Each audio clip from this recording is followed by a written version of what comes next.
Alright everyone, so this is my 91 Nissan 240 with a 1J VVTi in it out of this is out of a JZX 110, but I have converted it to JZX 100 with the throttle body, ECU, and MAF sensor. I'm going to go through and kind of give you guys a walk through the car.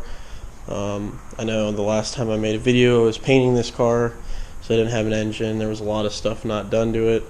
My garage is trashed, but I went through last night and put together a bunch of stuff basically on how much it actually costs to do this swap and the amount of labor and hours they put into it.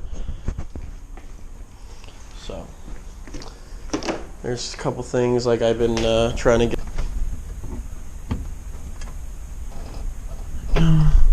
So basically, you just got your ignition.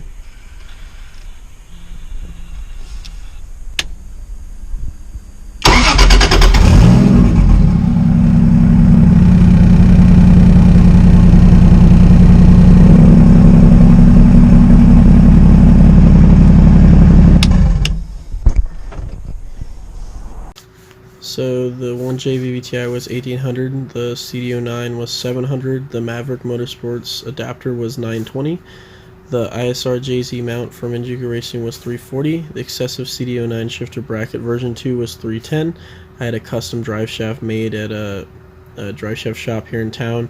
With install was $400. If you ever do get this, make sure you just have them make it and then you install it, because they charge me $100 for that.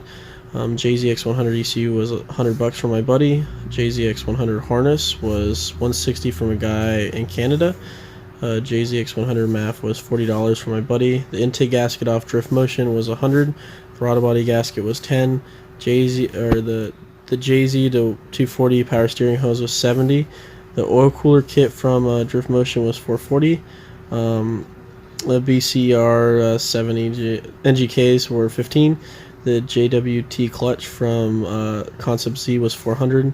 Relay 5-speed pack from Amazon was like $25. I bought a wiring pack with a bunch of gauges of wiring. It was $36. Connector kit with like connector butts and stuff like that were $30. I used 25 quarts of oil. I got a discount because I used to work at a shop. That was just to flush all the crap out from from the motor from Japan. They're really grossing things, so $100 for that. Murn's race harness was $1,000. That was kind of expensive, but it made the car and the whole swap a lot easier. I do recommend this. I actually made a video on this if you guys want to see like what the harness actually has installed, but it's pretty sick. Chase base fuel off Injuku was $240. Future Fab downpipe I got from my buddy for $200. O2 off Amazon, just the sensor, was only $30. Fuel pressure regulator from We Don't Lift Racing was $150. And then the JZX throttle body I got from a girl off the 240 pages. AutoZone intake was like $50. GKS Tech Fab, he tuned the front end and I prepped it pretty well. It was $300. GKS Tech intercooler piping was $400. He basically got the car and made piping. It was beautiful, good stuff. I recommend that guy. I'll put his Instagram in the description. Mishimoto intercooler was $250. Mishimoto Raceline fans were $270. A Koyo Rad Enflow was $310. Got that from We Don't Lift Racing as well. Water wetter $10 from Thing. 5 gallons of distilled water $4. Air filter from AutoZone was $25. Exhaust gasket maker $8 from AutoZone. Exhaust wrap I got off Amazon, $30. And then I got heat wrap, which is like for lines and stuff because my fuel lines are near the downpipe. That was $50. Vacuum block off Amazon, $20. Vacuum lines in all were probably like $40. Water lines, because I don't run a heater, so I had to get lines to bypass that. That was only $20 from AutoZone. A surge tank off of Amazon was $36. Street Faction shroud was $141. That took forever to get here. A bolt kit from Amazon. It was like, I bought 2 of them. and they sell them at O'Reilly's and stuff like that. They're like $20 piece, so I bought 2 of those, $40.